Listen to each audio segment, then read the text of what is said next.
In this video, I will show you how can you check your ping.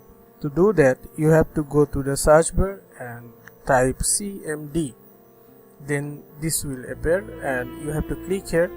After that, you have to write PING, ping, and the domain name google.com.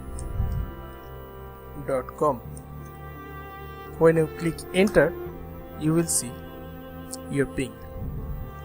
Here you can check that the IP of Google is this, and this 4 packet descended and you receive 4 packet back and lost 0%.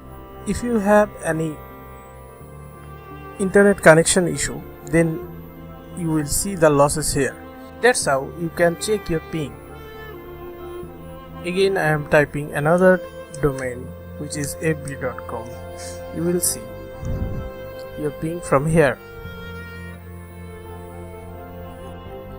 If you want to check ping of an IP address, then you can type ping